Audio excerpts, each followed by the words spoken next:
Linda, ഞാൻ നിന്നോട് ഇന്നലെ പറഞ്ഞില്ല ആ ഒരു പ്രശ്നം. അത് എങ്ങനെ ചെയ്യാൻ സോൾവ് ആവുന്ന ഒരു ഐഡിയ ഇല്ലടി. അത് നിനക്ക് നിന്റെ പ്രശ്നം, എനിക്ക് ബിസിനസിന്റെ പ്രശ്നം, മക്കളുടെ പഠിപ്പ്, പൈസ ഇല്ല, കടം, അതൊക്കെ ചിന്തിച്ചിട്ട് വിഷമിച്ചിട്ട് ഒരു ഐഡിയ ഇല്ലാണ്ട് ഞാൻ നടക്കുന്നത്. അതല്ല, ഞാൻ നിന്നോട് ഇന്നലെ പറഞ്ഞില്ല പ്രശ്നം. അത് കുറച്ച് സീരിയസ് ആവാനുള്ള ഒരു കാര്യമായിട്ടൊക്കെ തോന്നണേ. അത്രയും അത് നമ്മള് രണ്ടു വശം കൂട്ടി മുട്ടിക്കുമ്പോ അത് മുട്ടണില്ല, എന്തോ ഒരു അകൽച്ച ഫീൽ ചെയ്യാ. അത് എന്താന്ന് മനസ്സിലാവണില്ല. ഭയങ്കര ടെൻഷൻ, ശരിക്കും ഉറക്കമില്ല, ഭക്ഷണം കഴിക്കാൻ പറ്റില്ല, ഭയങ്കര ടെൻഷനായിട്ട് ഇരിക്കുന്നത്. അത് എന്റെ അവസ്ഥ അത് തന്നെയാണ്. ഞാൻ നിന്നോട് ഇന്നാളും പറഞ്ഞില്ലേ, നമ്മള് പ്രാർത്ഥിക്കാത്തന്നെ കുറവായിരിക്കും. ഒരു കുട്ടി വരുന്നുണ്ടല്ലോ.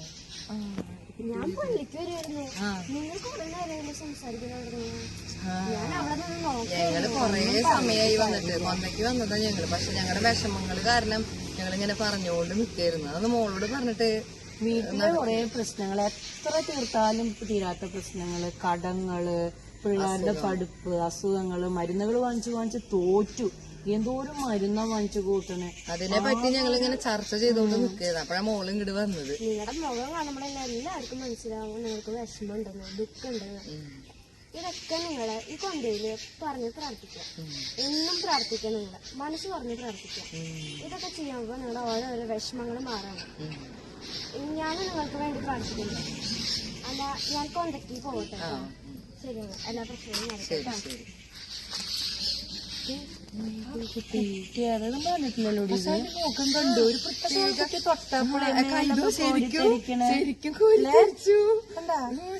പ്രത്യേകത അല്ല കുട്ടിക്ക്. എന്തോ ഒരു മുഖത്തൊരു പ്രത്യേകതയുണ്ട്. സംസാരിച്ചപ്പോ തന്നെ കണ്ടിട്ടില്ല കുട്ടി. നമ്മുടെ മനസ്സിലൊരു എന്തോ ഒരു ആശ്വാസം കിട്ടിയ പോലെ അല്ലേ. നമുക്ക് ഗ്രോട്ടയിൽ പോയിട്ടൊന്ന് പ്രാർത്ഥിച്ചാലോ? ശരി, നമുക്ക് എന്തായാലും കൊന്തമാസല്ലേ. അതെ, എന്തായാലും മാതാവിനോട് പ്രാർത്ഥിക്കഴിഞ്ഞപ്പോ അവിടെ രക്ഷയുള്ളൂ. വാ, കൊന്നെത്തിച്ചിട്ട് വരാം. എന്തായാലും ഗ്രോട്ടയിൽ വന്നതല്ലേ. തന്നെ ഒരാളങ്ങോട്ട് മറങ്ങിയില്ലോ. ഒരു നീല ഡ്രസ്. നീല ഡ്രസ്സാ? നിനക്ക് എന്തെങ്കിലും ടെൻഷൻ മൂത്ത് ഭ്രാന്തായി നിനക്ക്. നോക്കാം നമുക്ക്. ആ കുട്ടി എവിടെ? ആ കുട്ടി ഗ്രോട്ടോയ്ക്കാന്ന് പറഞ്ഞിട്ട് കയറി പോയില്ലോ. പറഞ്ഞ പോലെ ആ കുട്ടി ഇപ്പൊ എവിടെ? കുട്ടി ഇല്ലല്ലോ ഇവിടെ. എന്നാ ശരി, കൊട്ടപ്പടി ഇല്ല, കുട്ടിയില്ല. ഇല്ലേ? കുട്ടിയില്ല. കുട്ടി ഇപ്പൊ എവിടെ പോയി? ആ കുട്ടി എവിടെ? ആ കുട്ടി ഇങ്ങടെ ഞാനേ പെട്ടെന്ന് കാണുന്നത് എപ്പോഴും ഒരു നീല വസ്ത്രം ധരിച്ചിട്ട് ഒരാളെ ഇതിന്റെ ഉള്ളിൽ. പക്ഷെ ആ ആളിനെ കാണാല്ലേ ഇതിന്റെ ഉള്ളില്. എവിടെ പോയി? മാതാവായിരിക്കോ ഇനി? ആ കുട്ടി മാതാവായിരിക്കോ? പറയാൻ പറ്റില്ല അല്ലേ. ചിലപ്പോ ഇതുപോലൊക്കെ നമ്മുടെ ജീവിതത്തിൽ ഇടയ്ക്കിടയ്ക്ക് ഇങ്ങനെയൊക്കെ വരുന്നുണ്ടാവൂലേ. നമ്മള് തിരിച്ചറിയുന്നില്ല. അതെ, മാതാവായിരിക്കാം വേണമെങ്കിൽ. അല്ലെങ്കിൽ ഇപ്പൊ നമ്മളോട് കുട്ടി തൊട്ടപ്പോ നമ്മുടെ കയ്യൊക്കെ. ശരിയാ ശരിയാ. നമ്മൾ തിരിച്ചറിവുകൾ നമുക്ക് വരുന്നത് ഇപ്പോഴാണ് അല്ലേ. നമുക്ക് മാതാവിനോട് പ്രാർത്ഥിക്കാം.